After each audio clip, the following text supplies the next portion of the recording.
নেত্রকোনায় জমিলোভী ও প্রতিপক্ষকে ঘায়েল এবং মামলা থেকে বাঁচাতে অপহরণ ও মারধরের নাটক সাজানোর অভিযোগ উঠেছে বজলুর রহমান নামের এক ব্যক্তির বিরুদ্ধে।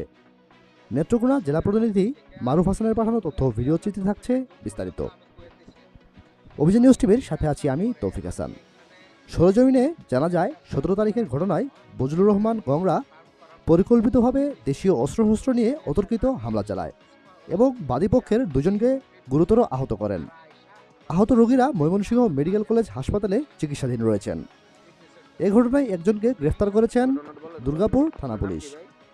এ ঘটনাকে কেন্দ্র করে মামলার বাদীকে ঘায়েল করার চেষ্টা চালিয়েছেন কাকইরগড়া ইউনিয়নের বড়বাট্টা গ্রামের বজলুর রহমান খান। বড়বাট্টা গ্রামের আসাদ মিয়া, আবু ফাতা, হবি মিয়া এবং নুরবানু জানান, দীর্ঘদিন যাবৎ জমিজমা সহ পারিবারিক বিষয় নিয়ে ঝামেলা চলে। এরই জের ধরে গত 17 তারিখে আমাদের দুজনকে পরিকল্পিতভাবে এসে অতর্কিত হামলা করে এবং রক্তাক্ত করেন। এ ঘটনাকে ধামাচাপা দেওয়া এবং ঘায়েল করতে আপন নাতনিকে দিয়ে অপহরণ ও মারধরের নাটক সাজিয়েছেন জমিলোভী ও মামলাবাজ বজলুর রহমান গংরা।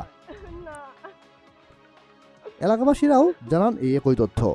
ভুক্তভোগী পরিবার এর সুষ্ঠু তদন্ত সাপেক্ষে প্রশাসনের সুদৃষ্টি কামনা করছেন। আমি দীর্ঘ 33 বছর যাবৎ 1992 থেকে 2024 জুন পর্যন্ত আমি কুয়েতে ছিলাম। আমি দেশে আসার পরে আমি এখানে একটা ফার্ম করার জন্য উদ্যোগ নিছি। উদ্যোগ নিয়ে আসার আমি মাটি কাটাইছি। মাটি কাটার সময় কেউ বাধা দেয় নাই। ফিলার বানাইছি, ফিলার কুপার সময় কেউ বাধা দেয় নাই।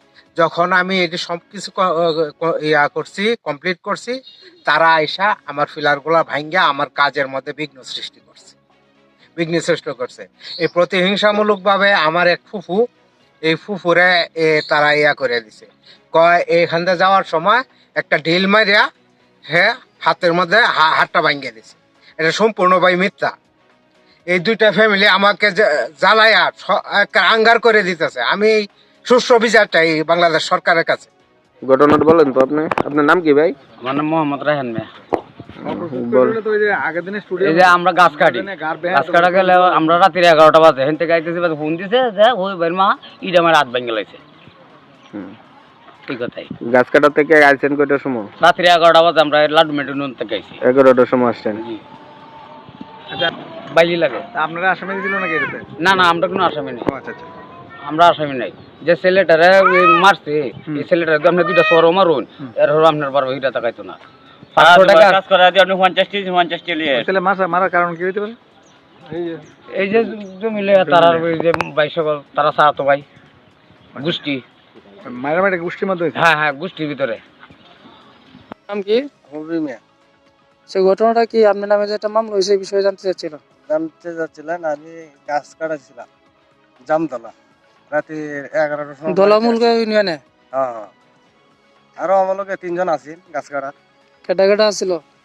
এটা লোকাই ডেডুগুনের হলো 2 জন, আর লোকা বাটার লোকা 1 জন। 3 জনে মিলে গাছ কাটাইছে? 4 জন আর কি, আমার হলো 4 জন। 4 জনে গাছ কাটছি। আপনার যে ছেলে এবং আত্মীয় স্বজনের যে মামলা দিচ্ছে এটা কি জানতে চাচ্ছিলাম।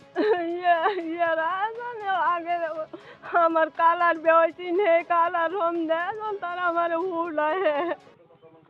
ওদের সাথে কি আপনাদের পারিবারিক সম্পর্ক নাই? না, যে আপনার নামে যে মামলা করছে এটা কি? এইটা আমার কিন্তু লাগে না। আপনি কোথায় ছিলেন এই ঘটনার সময়? আমি নমাজ পড়তেছি, আমার হুটের বউ লাগতেছে আমারে। আমি নমাজের জলাম বিরায় রাহুল পাম জলাম বিরায় রাহুল আপনার হলনারি ইটা মারছি। আমি নমাজে থাকি ইটা মারছি। আমি এইখানে জানি বাবু আর কোনো কইতে না। আপনার ছেলের কি মামলা দিছে? আমার ছেলের মামলা দিছে।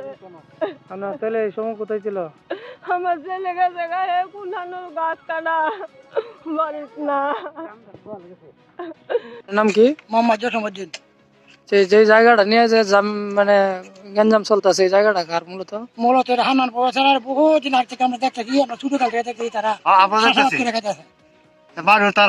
আর এই লোকগুলো কি অতই খারাপ যে একটা এই ফারুক আর কায়ুমের অত্যাচারে আমি অতিষ্ঠ। এই এলাকার তো আমি আসার পর থেকে যে বস দোকান যে সাথে এই অঞ্চলের পুরাতন আর কি ফারুক বস দোকানের ছেলে কায়ুম, তো তারা সবসময় আমাদেরকে একের পর এক মিথ্যা মামলা দিয়ে থাকে। পরে এই এখন নতুন করে শুরু করছে তারা নাকি এই অঞ্চলে সব জমি জমা নাকি তারা। তো আমাদের শ্বশুরের জমি সবগুলা, তো আমরা চাচা শ্বশুরের জমি 50 বছর 100 বছরের জমি আমরা চাষাবাদ করে আনি, এই জমিগুলো তারা চাইতেছে যে তারা নিয়ে যাইব। আমার সঙ্গে জি, আমার হাজবেন্ড জানজাল হাই স্কুলের সহকারী মৌলভী শিক্ষক। ওনারা যে মামলা দিছে কই যে নাতিরে দেয়া এই বিষয়টা একটু জানতে চাইছিলাম। ও এটা জানতে চাইছিলেন? তো আমার যে তো আগের থেকে তো বলতে হয় ওনাদেরকে ক্ষেতের মধ্যে কুবাইছে, কুবানোর পরে এখন তো আমরা আমাদের সঙ্গে তারা একটু যায়, আমাদের সঙ্গে একটু আকারে, এই জন্য তারা প্রতিহিংসামূলক তাদেরকে মানে মিথ্যা মামলা দেয়, তারা একাতে চাইতেছে, থামাই দিতে চাইতেছে। তো এখন তখন নামাজের সময়, তখন আমরা সবাই নামাজে, উনিও নামাজে, জানে যে এরকম সময় কেউ যাওয়া আসা করবে না, রাস্তাঘাট মোটামুটি নীরব, তো তারা একটা মিথ্যা বানোয়াট একটা ঘটনা সাজাইছে। তো তখন হ্যাঁ একটা ছোট মেয়ে 4 জন। তো 4 জনের মধ্যে কি 4 জনই কি বাড়িতে ছিল? না, আমার হাজবেন্ডও বাড়িতে নাই, আমরা তো তাদের বাড়ির কথা বলতে পারি না, আর জানি শুধু যে যার নামে যে হাত ভাগছে উনি নামাজে।